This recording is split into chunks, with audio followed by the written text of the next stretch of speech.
Back at it, my sports to the bone people. Have another update for you guys. And West Indies will be getting a taste of baseball.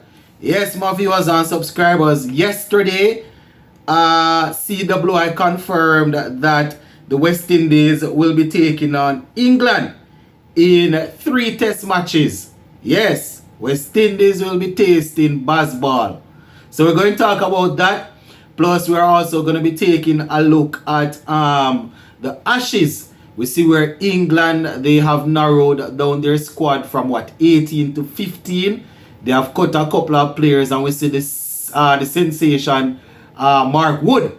Mark Wood has been called up. We're going to talk about that. Plus, we're also going to be taking a look at the West Indies women who got their T20 series against Ireland off to a victory. And a couple more other things. So just give a listening ear until the end.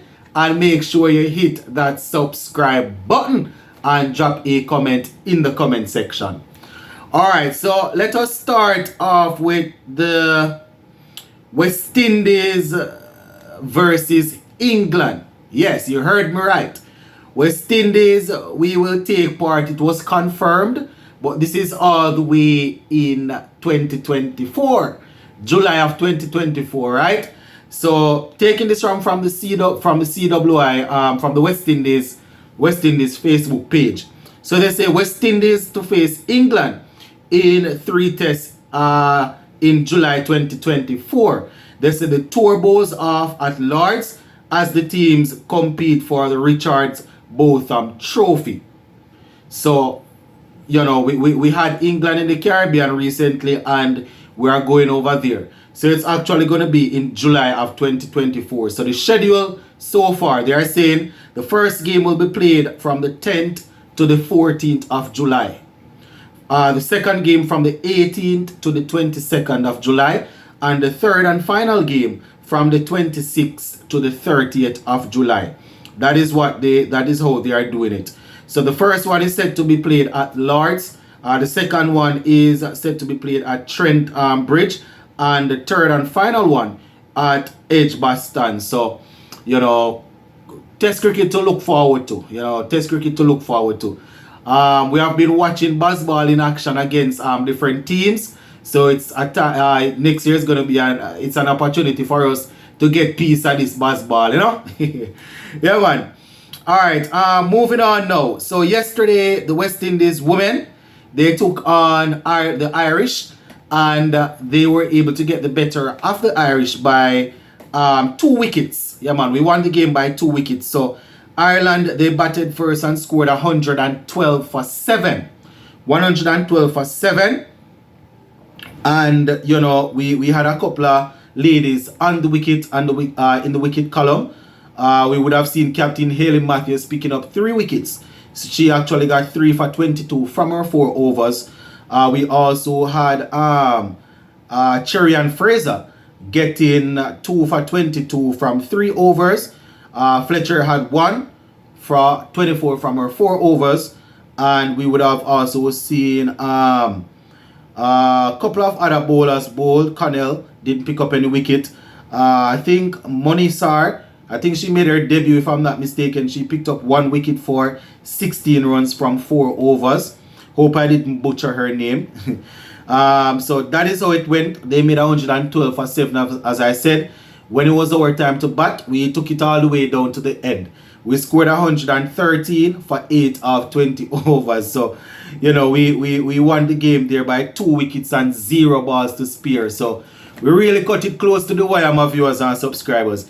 In terms of the batting for us, Captain Hayley Matthews got off to a positive start. She made 37 from 42 with 2 fours in that knock.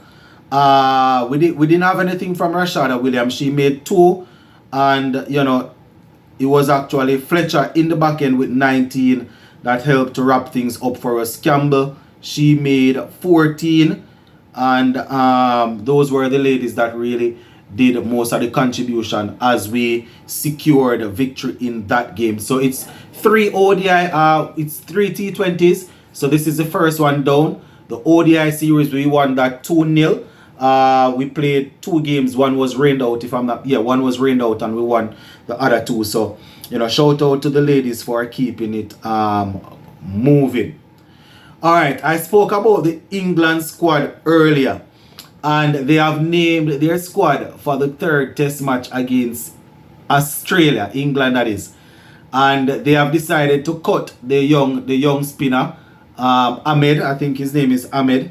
They just call him up, but they decide to cut him alongside Matthew Potts. And they are bringing in Mark Wood and Folks. You understand? So those are the guys that they are bringing in. So it's going to be pretty interesting. Ahmed, yeah man. Ahmed is the name of the leg spinner. And Potts, they have cut Potts also. So we Mark Wood and Wokes, those are the guys that are coming in. So we're going to see how it works. We're definitely going to see how it works.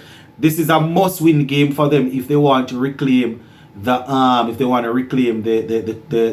Ashes. Yeah man, if they want to reclaim the trophy, they need to try and win this game and take it right down to the end there. So, that's how it is going. Australia currently leading 2-0 as we speak. And finally, just to talk a little bit of franchise cricket, as we are already on Australia, I am taking this one from the ESPN Cricket Info. And, they are talking about the Australians, the powers that be getting a couple of their guys to sit out a few tournaments just to make sure they are managing their workload as they prepare for the World Cup. So this is from ESPN Cricket Info, and it says, in order to manage their workloads ahead of the ODI World Cup, Cricket Australia have withdrawn Glenn Maxwell and Mitchell Marsh from the 100. They were both to play at London Spirit, right? And they are on contracts of what's this? £125,000. I think that's what they are saying. So, they are under contract. So they say, listen, Mitchell Marsh and Glenn Maxwell are going to withdraw because we need you all. We need you all to manage that workload. Because when international games comes up, we need, and you guys, yeah man, that's how it goes when you're under contract, So at least we are happy when we see that international teams still have a little bit of teeth, when they have the players under contract, they have to make sure that the players are in good standing, they are in good order when it's time for them to represent the country because they are on retainers. So, yeah, that is basically it for this one. Gonna leave it right here for now. Sports to the bone. Keeping it informed. Blessings.